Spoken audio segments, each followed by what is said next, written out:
All right, so if you're trying to make money as a copywriter, then there's one thing that you need to understand right now that is a big overall mindset shift that can change the entire trajectory of how you're going to make money as a copywriter in your entire career. And as I said, it's going to be a big mindset shift, but there's going to be a lot of actionable steps in this video that you can follow right after you watch it, and you'll see that there's going to be shifts to your thinking and also shifts to your results. And so it's going to be a big mindset video, and I think things that a lot of people don't actually cover, a lot of these copywriting gurus and whatever that are out there on YouTube. I'm repeating myself, people that aren't just really working with big online businesses and that aren't actually as experienced but are just good at creating content. Anyways, I don't want to go into a whole different direction. Let me get straight into it, and I'm going to give you the one mindset shift that you need to do or that you need to go through right now, and then I'm going to give you the actionable steps. So the mindset shift is very simple. You need to stop seeing copywriting as a get-rich-quick scheme, and instead you should see yourself as a freelance copywriter just like service-based business, like an actual service-based legit business. And you should also see it from a perspective of a CEO and not just of some random dude who's trying to make money online, right? And what I mean by this is very simple. As a CEO running a company, right? If you have someone running whatever company that is, e-commerce, SaaS, info product, service-based, physical service-based, like barbershops, whatever, right? Whatever business you're running, as a CEO, there are multiple departments and there are multiple aspects of your business that you need to be top of mind of. So for example, there's marketing department, there's sales, there's fulfillment, there's customer support, there's product development, there's all of these things. And what happens as CEO is that you have a team for all of these things that you pay them salaries, and you have like professionals that are doing their work with that. And so your job as a CEO is a little bit different. You're more outside of the business, working on the business and not in the business.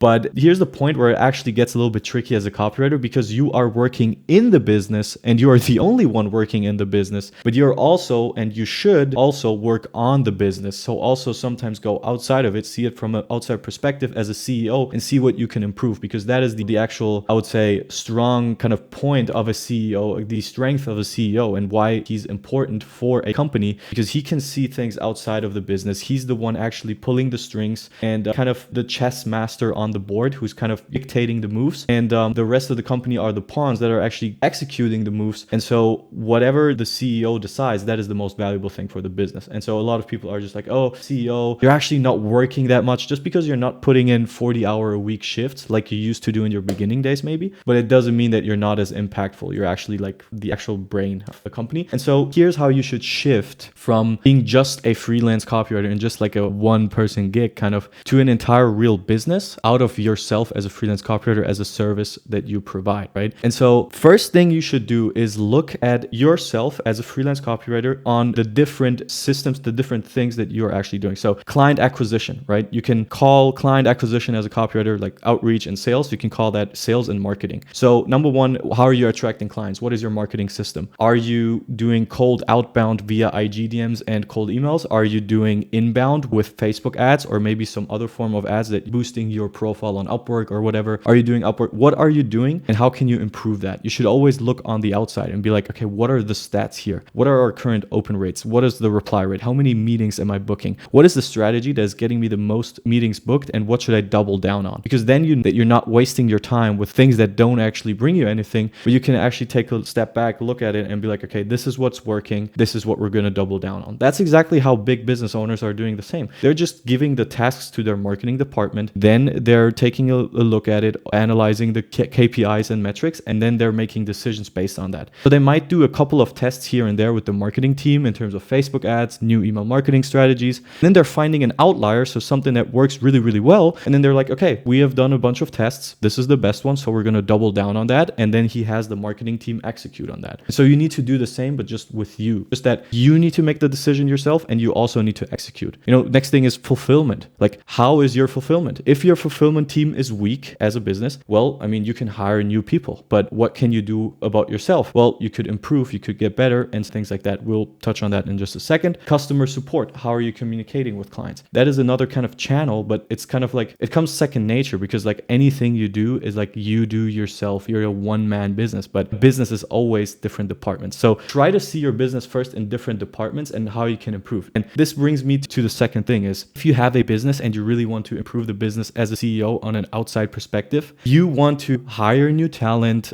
maybe train your talent on different subjects, on different topics so that they're performing better. And you want to maybe invest into having a bigger team and things like that. Obviously, that's not something that we can do right now as a freelance copywriter, especially if we're starting out, right? If we don't have the budget to just hire a bunch of people for outreach or whatever. That might be the first step that you do if you do have enough money so that you can hire someone who's like part-time and who does whatever outreach method you want to teach them. You just hire a VA for a couple $100s a month. They do the outreach for you. And now you have more time working on the clients. You can take on more projects and you can make more money. That is a viable option. But what I actually mean here, and this is very, very important, especially if you're a one-man business, as I said, freelance copywriter, the way your business is going to improve is not on who you're going to hire because you don't have the option, but it is based on how well you are actually performing yourself. And then also, here's the main point, how well you're training yourself. So you need to invest into your personal growth, into yourself as a person, if you want your business to grow. And that absolutely makes sense. I mean, if you don't have a clue on how to do outreach, your marketing and sales department is basically the weakest point because you're not trained on that. It's as if you would just place a weird intern that is currently studying outreach but has zero clue and have never worked in a company before, and you place them as the marketing director. You expect to get great results and make millions of dollars. It's not how it works, right? What you want to do instead is invest into yourself, buy courses, buy programs, learn from other people, go to some events, network with other people, watch trainings, watch all of this stuff, read books that are actually about your weaknesses. So let's say if outreach is your weakness, then you should probably invest all of your time and money, everything that you have, your resources basically, because resources is always either time, money, labor, right? Because labor is you investing money, you're getting time back. Time is you're investing your own time. And then obviously money is the money that you have. So you can invest some of your resources. If you don't have a lot of money, you can invest a lot of time in just researching a bunch of things. If you have money, you can also invest your money, but you also have to invest your time to get those trainings and courses. So what I mean by this is your company only grows if you grow as a person. So make sure that you're always keeping yourself up to date with the latest strategies and things like that. Train yourself as a person because that's how you train your department in what you're weak of. Maybe you as a copywriter, you have no problem signing clients because you have a good sales and marketing department, which means you have a good outreach strategy and you're performing well on sales calls and you're closing a bunch of deals. But maybe your copywriting skills aren't actually that good and you don't get your clients good results. And so you get a high churn rate. So clients dropping you after like a month or two or whatever, right? So then the only way how you can improve your business as a CEO is changing your fulfillment system, maybe changing the system, maybe hiring new people, maybe training your current people, or just having a bigger pool of professionals working there. And that's what you want to do as well as a freelance copywriter. But as I said, since you're only a one-man business, what you want to do is instead you want to invest into trainings and courses and just learn more so that you get better as a copywriter and therefore your fulfillment department is getting better and your business is growing. So that is another tip. And then another one, the last but not least is, and it actually goes hand in hand with what I have just said to you. Obviously, you can always work on yourself so that your business grows, which in the beginning is the most important part, right? That's where most people are in that stage. You don't have the money to outsource a bunch of work, but once it gets to a point where you're actually making a solid income and now you have a couple $1,000s a month and you have some form, like some money to invest into some other things, and you should definitely invest into outsourcing. So getting other people, and then, as I said, seeing your freelance copywriting business as an actual service-based business helps a lot, because then you can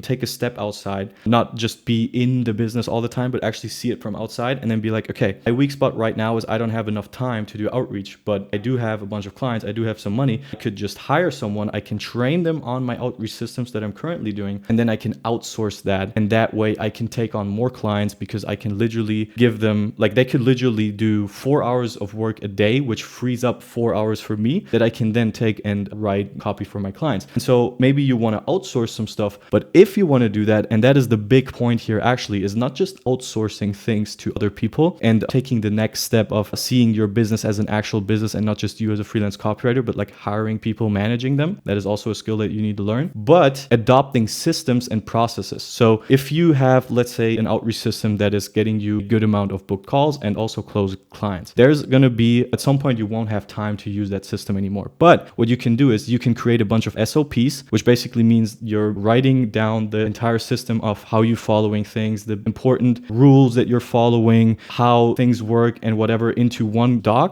or into a Loom video. You can also do that. And then you can share that with other people and they will be up to date. They will be briefed. It's kind of like a briefing. SOP kind of works the same way. And they will know exactly what to do and how to do it without even having to ask you all the time. You kind of just handing them over the system. They do the work for you. And that's how SOPs work. And you do want to have a lot of SOPs and just systems in place of if you hire someone, okay, that's how we're going to do it. Or let's say you hire a copywriter. I have, for example, a copywriter in my team who helps me with my clients' work. And then we have a system of different Google Sheets. I send them a couple of Loom videos to train them on how to use the CRM, on how to write copy for different types of clients, how to use ChatGPT properly, how to submit the copy quickly so that I can see it, I can review it, and I can approve it. And we have this kind of system that now everything is just going so smoothly. We don't have a lot of complications. And that's actually what you want to do as well. So to just wrap things up and give you the summary of all these 3 points is number 1, see yourself as a freelance copywriter, as a business and from a perspective of a CEO. Improve yourself as a person to improve your business at first. And then if at a point where you can actually invest back, outsource some of the lower skill level stuff, because that's something that you can always outsource cheap. Like for example, someone following a simple SOP and doing copy paste tasks, you do not have to pay them $20 an hour. You can probably pay them like $3 to $5 an hour. It can be some virtual assistant that you can find online. And then that should be the first person that you should hire in your team because it's easier for you. It's not that much money that you spend, but they free up your time. They give you some time back that you can use to scale your business, and then also create systems for them and SOPs and rely on that. And that way you will scale your business. The next person you will hire, you will already have the systems, you will already have the processes, the SOPs. Next person comes on the team, it will be easier for them to get started. And then that you will your business and your team is going to get bigger, but also your revenue is going to grow. And that's actually how you grow a business from ground up, especially as a freelance copywriter, as a service-based business. So yeah, I hope this was valuable to you and I hope this changed your perspective. Comment if it did, and subscribe to his YouTube channel for more videos like this. Like this video if you actually liked it, and also check out my other copywriting resources in the description below. You will see there's my free copywriting swipe file, my free Discord community you can join, connect with over 2,000 other copywriters, and there's a bunch of my other outreach programs and things like that. So check them out. I'll see you in the next video, and bye.